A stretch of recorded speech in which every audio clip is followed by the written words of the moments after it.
into the final mile. So our final speaker for the evening is Trenton Woodley. There he is. Trent is a product designer for a brand you should all be pretty familiar with, if you're in Australia, of course, NIB. So in his talk, he's going to unpack what it's like to build a design system which embraces the unknown of designing for other brands. Please join me in welcoming Trent to the stage. I'll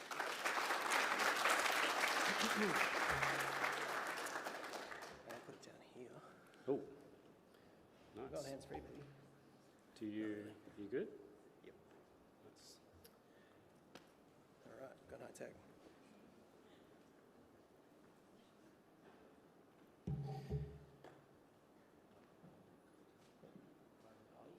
Is the keyboard? Quick. Nice. Quick. Great start. Not part of the presentation. All right. Sweet. So, hey everybody, how we going? We good? All right. Well, so first things first. Hi, my name's Trenton. I'm a product designer at NIB, managing our mesh design system. So if you're unfamiliar, NIB is currently Australia's 4th largest health insurer, holding between 9 and 10% of market share. So I know there's a couple of Bupa folks around somewhere. Congrats on 2nd place. We'll catch you one day.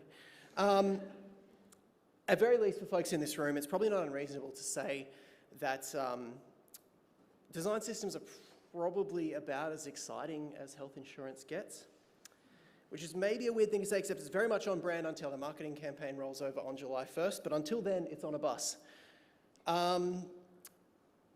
Now, I've been at NIB for about 3 years now, which is coincidentally the same amount of time I've been a designer, which is scary, you know, even in UX. The 3 years is really not a long time, but I've been grateful that I've been able to hit the ground running at a company that is very mature in its ways, in a lot of ways, and has a lot of room to grow in others. So being up here is a hell of a pull on my imposter syndrome, big time. But the deeper I sink into this role, and particularly this community of design system, thought leaders, is I learned to remind myself that design is, for better or worse, a fundamentally human experience. It's as fantastic and flawed as any other. In design systems especially, we know we're not pixel pushers, We know that we're trying to understand and actually interact with the creative and generative process itself. And creative processes, I do have a little more long-term experience with from my other job before this, spending 15 years in probably one of the most unregulated, undervalued, minimally self-aware, wear every hat, tie your own laces, run on the smell of an oily rag, startup cultures on the planet. Music, yeah. So I really shouldn't be as nervous as I am to be up here right now, given the years I've spent on stage, with a microphone. But I guess the difference is that tonight, when I'm singing, doing that, I get up, I do my job, and it's job done. Whereas here, I get up and talk about how I do my job to a room full of people that do more or less the same job I do. And that's a scary distinction. But on the bright side, I do get paid actual money now, so that's awesome. So, like our hero panel component, my talk tonight has a title and an optional subtitle.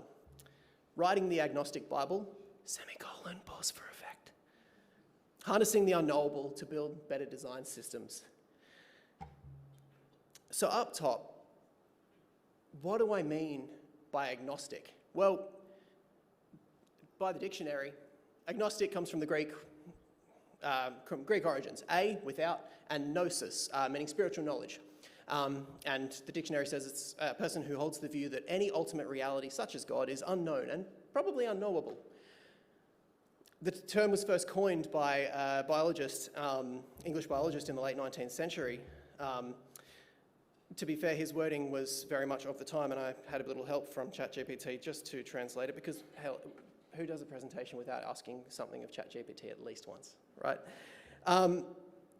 He said that he used the word to describe folks who, like him, freely admit that we got no idea about anything that people tend to disagree on and debate with like they know what they're talking about, including the existence of God. Now, I myself grew up in the church, and I mean wholly in the church to the point, holy.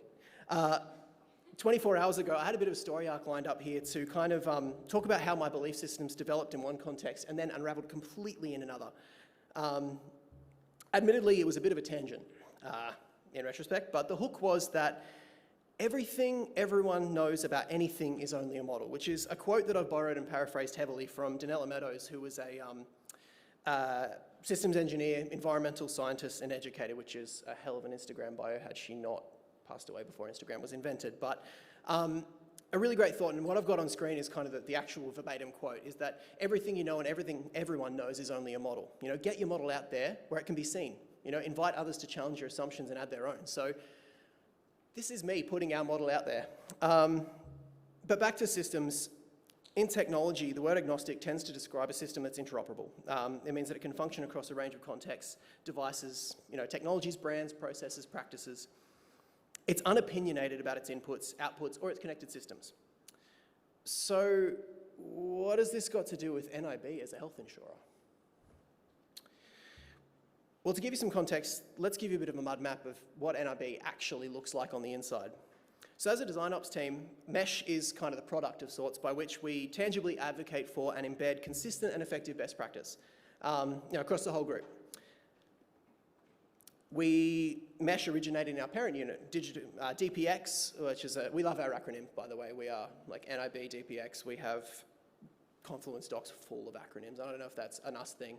But DPX stands for Digital Platform and Experience. And Mesh was designed kind of as a means to improve capability and consistency and efficiency within DPX and our web apps. So as of today, DPX serves 6 main customer-facing product streams. We've got sales, who maintain a variety of join funnels for different products. We've got content platform, who look after our CMS. We've got platform services, looking after our authentication and login platform. We've got member platform. I'm using the word platform a lot, I know. They maintain the web and native apps by which members interact with their policies. Transparency, who look after tools for finding a specialist, like an anaesthetist or a dentist, or providers or programs. And health engagement, who look after a handful of personalized tools like our app-based skin check. Now, specifically within the scope of DPX, we also white label pretty much the entire suite of products to household brands, AMI, APR, Australian Seniors Insurance, ING, Qantas, Real, Suncorp. And we also have these 2 subsidiary brands at the bottom, GU and IMAN, which kind of provide corporate policies or policies for international students or workers, respectively. Now, we have almost total adoption of Mesh across DPX's web apps. So you might think a unit called Digital Platforms and Experience would serve all of NIB's platforms and experiences, right? No. We also have our travel insurance business and its family of brands. We have our New Zealand private health insurance business, our NDIS Navigator business, Thrive, and Kind, a new app we've acquired recently. Our core apps unit, producing internal-facing dashboards and employee tools, not to mention a handful of specialised brands and subsidiaries that don't currently use our design system, but a part of a broader business initiative around data, AI, and personalised health outcomes and partnership in those outcomes. So we do keep a loose eye on those horizons for new opportunities to grow our system. Now, every single one of those teams works differently.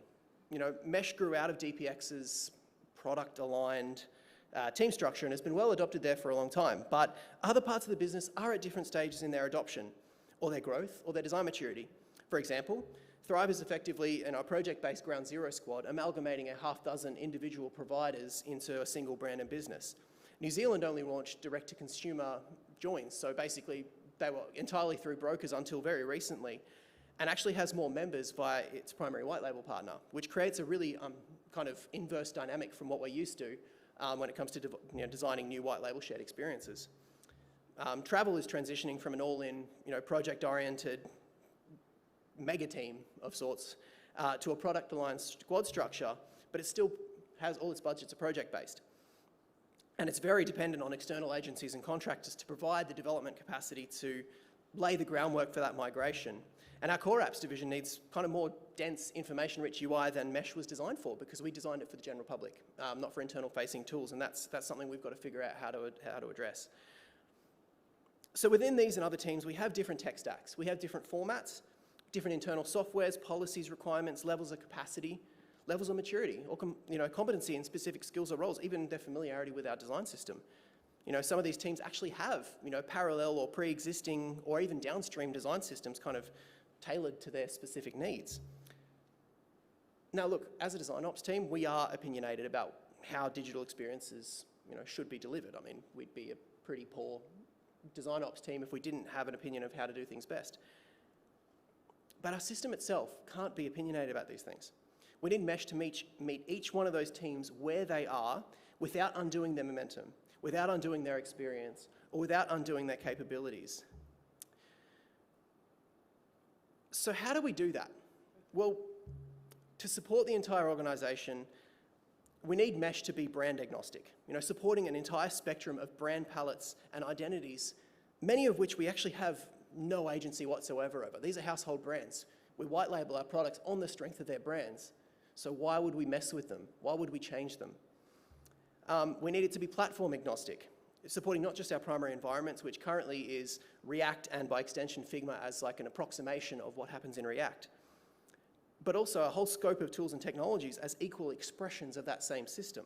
We can see here, native iOS and Android, we don't currently support yet, but we are working through that actively through tokens to actually reach those places as we bring some of those functionalities and capabilities in-house, as well as our content platforms. And we need it to be growth agnostic, which admittedly was harder to represent visually, so here's some pictures of my favourite football player. It is relevant though. It is relevant though, because I've been advocating recently for the idea of a design system as a sort of sporting centre of excellence where it's built to support the elite, high-performance teams, the ones that know mesh inside and out, the ones that know their process inside and out, so that they can sketch something on a napkin as much as they can build something in Figma and it'll come out with the same high-quality product. But we also need to provide space for the community under 7s football, for kids to get out there, run around and learn the craft. And we want to support them at every step through that journey, all the way to that top level. And not everyone's going to get there, and that's okay. This is not about only supporting those that are going to reach the top. It's about providing value for anyone that enters the building. So sports aside, how do we actually provide value in each of these unknowns? Oh, by the way, for what it's worth, this guy retired recently after like 20 years at the club, as you can see, and bit of a legend. Marco Royce, shout out. Anyway, how do we provide value in each of these unknowns? This is talking about writing the agnostic Bible, all these things that we don't know. If we can't expect our consumers to know the ins and outs of every brand that we carry, then we need to distribute our suite of brands in a manner that doesn't require them to know those brands. If we can't expect our teams to integrate our preferred or primary platforms because they have plenty of legitimate reasons not to, then we provide the pathways and the guidance for them to adapt their own. And if we can't expect our organisation to all be at the same stage of their growth, then we need to make our design system mesh as intuitive and powerful on day one as day 1000 NIB. And that's really important because at NIB we have such a mixed structure. We have a graduate program, which Amelia is here tonight is from our team. She spent an 8-month rotation with us as a graduate, and she's come in, and done incredible work doing a lot of the research that's underpinning how we're distributing this, how we're educating the rest of the company on the work we've done. But we need to be able to bring graduates in, or new hires from agencies, or from contractors who are coming in and doing work for us. We can't expect them to know our system the way that someone that has been with us for years can know the system. I forgot that this is my wireless mouse, is my presenter. I've got different buttons and I forgot. So what's tokens got to do with all this? Well, when you design product, design decisions need to be made repeatedly, everywhere, by everyone. Sorry, I've lost my place in this. Bear with me. Well, when you're building multi-brand, multi-mode, multi-platform experiences, design decisions need to be made repeatedly, everywhere, by everyone. And more often than not, we don't actually think about these decisions as we make them, but we do make them. And the more people you have working in a system, the more interpretations, the wider the scope of interpretations you're going to end up with. So design tokens are a way of representing those granular, repetitive decisions with preferred choices stored in a way that can be equally understood by platforms, languages, and people. Their strengths are that they are innately agnostic. Design tokens are designed to be variable. Sure, we can have a one-dimensional design system, but their value expands multiple times when you can actually change what that answer is. Because while they're a mechanism to provide answers, yes, they are at their heart representing the questions we are asking, with the answer being dependent on their context. So here's a couple of examples. What color might we use for informative text? What color might we use for a brand-aligned border style or the background of an error message? Well, that might depend on a range of factors like brand, background, or system mode, light or dark. And we need to provide a mechanism to answer those questions. You can see here, at a base default level, how those get reinterpreted for us at NIB for just a small handful of our brands. But the thing is, though, it's not just about equivalency. And we kind of learnt that the hard way. Nope, that button. Nope. I'm doing awesome. So our existing theming engine has existed for a number of years now. It was actually the means by which we were actually able to deliver on a company-wide rebrand in how many months was it, Larry? 4 months for a company-wide rebrand. It was stressful. I joined the team, I joined the team probably on the end of it, I would say a month out from delivery. And there was a lot of work done before me. But the reason we were able to do that for ourselves, let alone our design partners, so our white label partners, is because we did have a theming engine already. And we did have color tokens of a sort within that, underpinning our white label setup. It was working, particularly with focused effort from our downstream designers and devs, but we were creating a lot of additional work for them because our selectors weren't ideal. We had what you can see on screen. We had variables like brand base, brand light, brand dark, and brand accent. Light and dark compared to what? Maybe? Accent, cool. White, near white and lightest, which is incidentally less light than white. And then there was a corresponding dark scale. We had success, error, and info colors, but were they backgrounds, foregrounds, icon fills? Who knows? Who cares? People cared, especially as accessibility became a key consideration in our products. We couldn't rely on this shape because look at this. Here is our NIB brand palette. It might seem reasonable and it might seem fairly straightforward, but as we expand to show how it translates across a handful of our brands, you can see that the only actual dependable equivalency, contrast-wise, is in that neutral scale in the middle. And even that's not 100% reliable. In fact, the only safe and moderately confident way to provide product from a contrast perspective was to use neutrals for pretty much anything important. And hope that you have somewhere on the page that you can use some brand colors to give it a bit of life and color, make it pop.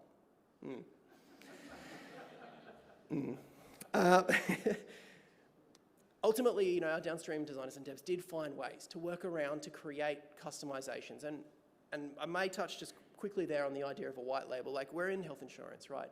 Health insurance, as a government-regulated industry, our profit margins are fairly fixed. That's why your prices and your premiums don't actually vary crazy amounts between each of the major providers, because we're running on minimal margins, and the price, or what we can offer within each level of cover, is actually preset by the government. So the cost and the actuarial cost of that is fairly similar because we go to the same hospitals, use the same services. So what it means for us is we have to build a one-to-many approach. We build one experience and we skin it infinite ways. 17 ways, as it turns out at the moment. We have 17 brands in our family. But our system was built for equivalency, as I can see here. Because we designed NIB first, and with non-semantic selectors, it meant that we needed to shoehorn partner brands into an NIB-shaped palette. And by shoehorn, I mean whack them with a shoe until they fit. It was ugly, it was messy, and it usually didn't land somewhere we wanted it to be. Because what if we had more secondary colors than a partner did? What if we had 9 shades of gray and they had 3 or 4? And accessibility considerations put so much more pressure on our color pairings that these might not be predictable across brands. And again, we have no control over most of these brands.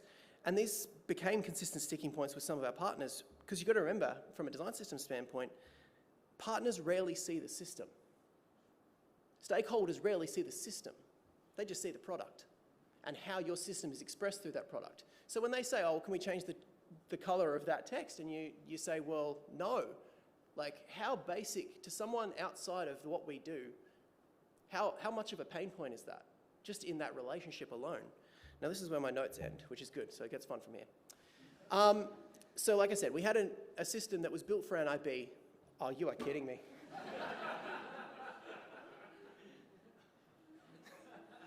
Thanks, Figma. As our friends of Figma are down the road, I'm clearly not one of them, apparently. So we built an NIB-centric system, and we built a system for NIB, and then we extended it to our family of brands. But where that fell down is because it was NIB-centric, because we were trying to find equivalency, when really NIB needed to exist alongside all of those brands. That middle button's really hard to press when you're not actually on a surface.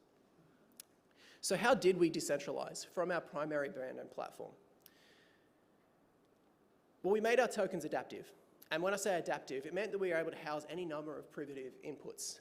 If you've looked into tokens before, some of this might be familiar language, and I'm maybe not explaining anything new, but the idea behind a white label system is that we can adopt any scope of color. This is our NIB primitive palette that I developed. We've made color ramps based on our key primary colors. One key thing that I don't know if it actually translates to the screen, let me look up here. Not quite, but we've used a numeric system. Now, quite often you'll see colors described as blue 400, blue 600. What do those numbers mean?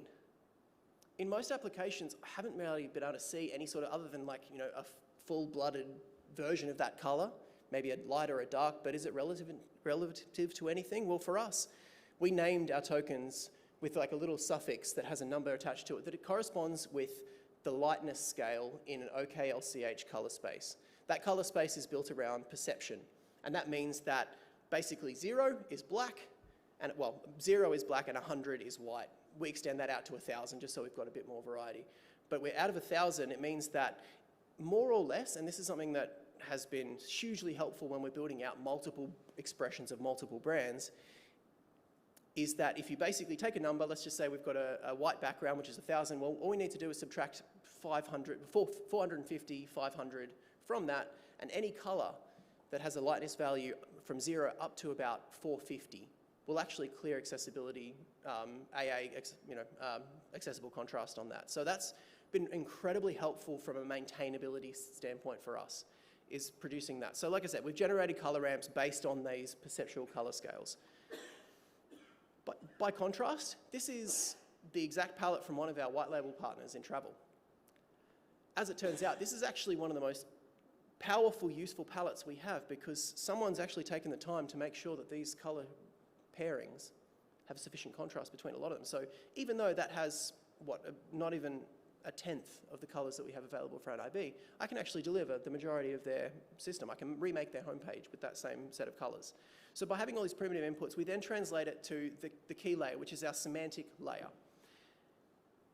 Like I said, this is where my script finishes, because I was frantically doing this till about 3 minutes past 6. But this is our token set. This is our default token set, which even then, I could probably cut half of this out.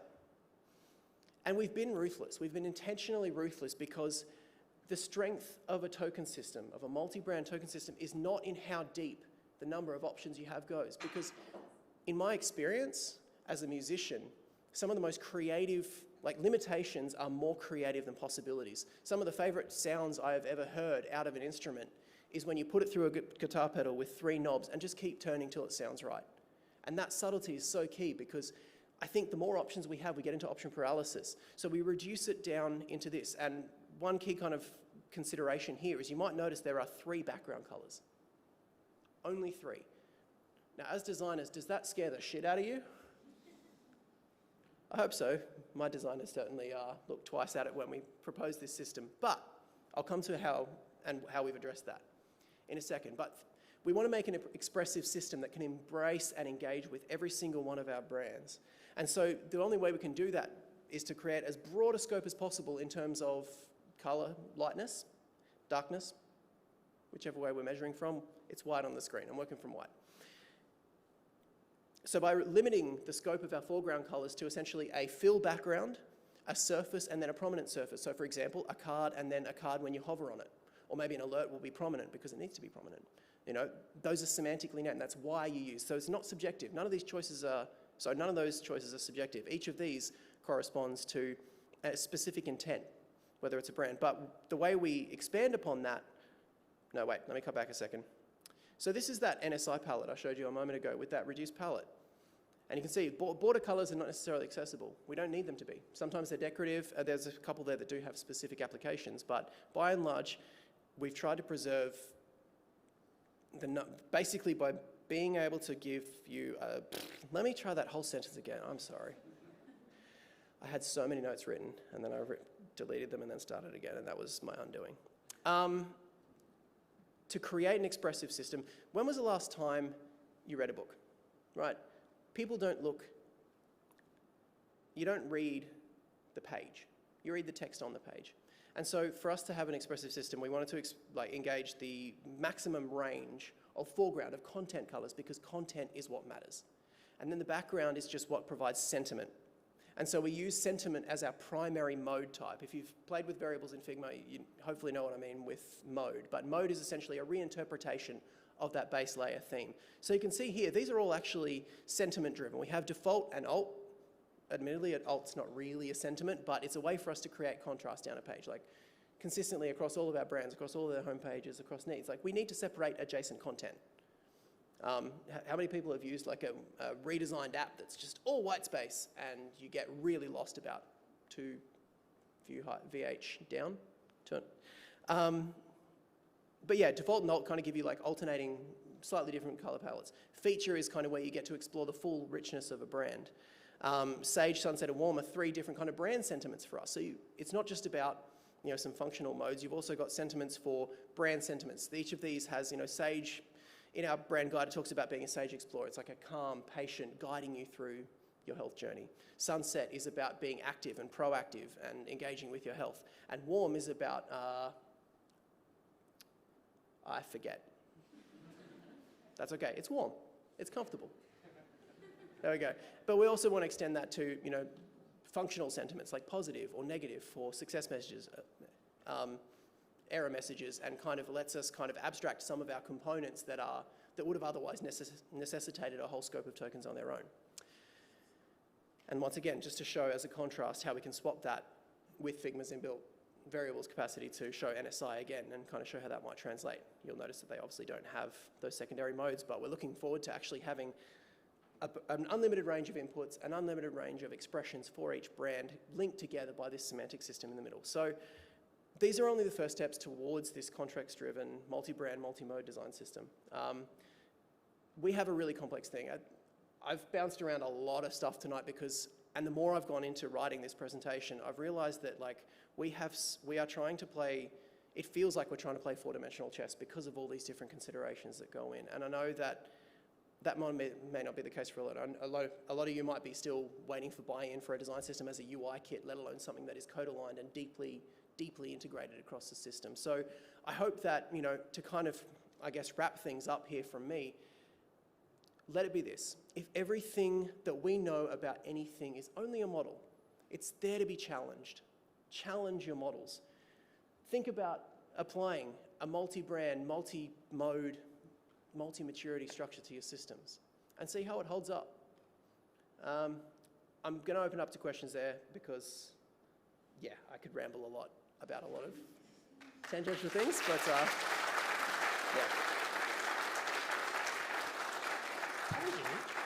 Nothing to worry about. Walk in the park.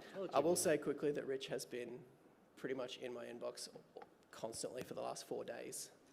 At all hours of the day and evening. Encouraging. He's been wonderful. Thank you, Rich. Do we have questions? I have a question, but I'm going to let everyone else go first. You should update Figma, by the way. I think this is telling you a bit of a sign. I hope there's included question something from the back. And if there's not one here, I'll look for an online one. Should have asked my question. Thanks so much for that. I don't know if I'm going to ask this the right way. I'm terrible with my words. But with your tokenized system, when you have all those different platforms and applications that are consuming your tokens, have you ever come to a situation where you have, say, a white label app, but 2 different brands want to use different tokens for the same thing? So potentially backgrounds or cards or something, and you don't have that tokenized in Mesh? Good question. I mean, one of the perks of having a semantic-based system is that it's quite easy to ask those questions. One thing I kind of didn't touch on tonight is that As a design system team, we used to be afraid of reaching out to our partners. Like all of our conversations happen through marketing, which, I know there's always a bit of a rivalry between design and marketing in the sense that, marketing's job is to make people want things. Our job is to make things people want. But I know that's a little bit cynical, but one of the challenging parts of maintaining a design system and managing a white label system is that you do go through brand teams, you go through marketing teams, and they have different requirements. So yes, sometimes they come in with a request for something to be a different way, but being semantic based, we can generally handle a lot of those so far, at least, with how to put it. We've been able to kind of answer those questions by kind of asking specifically, well, what color do you want your arrow text to be? And it is a very case by. I mean, do you have an example in mind particularly, or? I guess I work with a multi-brand design system as well, and we're kind of got. It's so basic an example, but a lot of brands want a white background, so they're pulling background white. But then another brand wants an off-white or something. Sure. Well, I touched on that with sentiments before, and it gives us the opportunity that, hey, if they want a different background color, we can actually provide, like, we can add infinite numbers of sentiments as expressions. We've kind of, that would be exceedingly manual, but we've kind of got a hierarchy, which I didn't touch on tonight, where we build kind of a core, brandless theme, and then on top of that, we kind of replace tokens with their brand values, and then on top of that, we build all the different modes and expressions, and that we may even take that a layer further as we kind of get through, for example, building dark mode within each sentiment, which, provides an extra layer. But so far, this is still very new for us. Like, we actually haven't technically pressed go on our token system. And 2 weeks, and sometime in the next 2 weeks, we press the big green button. I haven't made the big green button yet. I won't actually do anything, but we do press it soon. But yeah, like, any requests that have kind of come in, anything we've thrown against it so far, through basically generating a different sentiment mode. Because it's semantic, we can kind of focus on the intent of what that particular bit of content is doing, and it makes those conversations easier. Thank you. Nice. I've got a question from the chats. So I'll do that one first. With many product teams in the organisation, how do you approach education for designers or developers? What methods have you used across teams in order to create awareness and encourage adoption of the design system? There's a lot of aspects to that to answer. To be honest, we're still working a lot of that out. I mentioned earlier about Amelia spending her graduate rotation with us. One of the key kind of projects she undertook was doing a bit of internal research to actually sit down with our devs, designers, and actually talk about, generally how we onboard and educate information. Mesh is pretty well documented from a developer perspective because it was built by developers as a tool for developers, and Figma was like kind of an approximation of how we translated like these lofty product ideas into something that developers could kind of figure out the rest on. But as Figma has become more of a code-aligned tool, still a long way to go, but we've been able to get a lot closer. We're actually finding more problems with things going back and forth. So we are in the process, like basically this has been a 12-month project of discovery for me. I'm incredibly grateful to be at a company where I have the agency and space to spend 12 months figuring out how to handle something like this. But as far as onboarding, we're doing a lot more hands-on tools to kind of actually guide through, guide new users through the system, through actually giving them the tools, by giving them specific instructions as to, how, even so basically simple as like onboarding a designer by saying, this is how auto layout works, create an auto layout, apply the tokens to these padding, pointing all those things out. So really having like I said, day one is supposed to be as powerful as day 1000. So I'm going to spend the next probably 12 to 18 months really knuckling down on that in situ, education and provision. And at the end of the day, we're providing a benchmark. That's the thing to remember with design systems. You are not creating the way that everyone has to work. Because if you do that, anyone that falls short of that benchmark is going to say, well, stuff this, I'm doing my own thing, right? But we create, as a design system team, we create a benchmark that allows teams to evaluate how is it worthwhile throwing all that out the window just so that we can have a custom solution? And it kind of just helps make those decisions from a more informed place. Does that answer part of that, enough of that question? I'm a tangent person yes, a lot. Because that's what was in the chat. And yes, thank you for answering the Okay, question. sorry. I think we have time for one last question. Sure. Cool. Hello, Trenton. Thank you very much for an amazing presentation. I'm just wondering, so you were speaking about culling a bunch of different tokens. Yep. And I was just wondering how you went around actually choosing which ones were going to get the chop. And if that was like research or discussions and how that actually happened. I mean, to be honest, well, this was kind of pre-release, so I had a bit of freedom to do that. I think it was more just, does this have an application, was the question. So we went through our component library basically and looked at every possible application of colour in our component library, and basically said, well, can we solve this? Which of our semantic layer that we think we need. So we wrote out a list of things we thought we needed. We then tried to apply that to our component set first of all, let alone custom content, and then anything that was left over, like, cool, does that have an application that we know of? And yeah, it went. So I mean, I had background colors for, within that same scope of contrast for success, error, warning, info. But then we realized, well, A, some of our brands don't have a warning color. B, we can't guarantee that. So anyway, even then that kind of still limits what colors we can use on top of them. So why don't we just sack them off to their own modes? So sentiment-driven modes, and that kind of where the idea for sentiment modes was born out of through that. So I mean, the cool thing about a token shape is that because it's separate to our coded design system, it's actually a lot more forgiving. We can add things, we can take things out. Obviously, removing things is harder in tech than adding stuff, but we can add things that just won't get used until we're ready for them. And there are a few in there for that, but we can chop and change as long as we support that, communicate that with our teams, and address them on a case-by-case basis. I think it really was just like questioning the application. Like, is there, like, we don't want designers making subjective choices in that case. It is function-driven, and form is how we kind of express that in multiple ways, and that's what we have, modes to do that, hopefully. Does that help? Thank you very much. Yeah. Cool. I think that's it.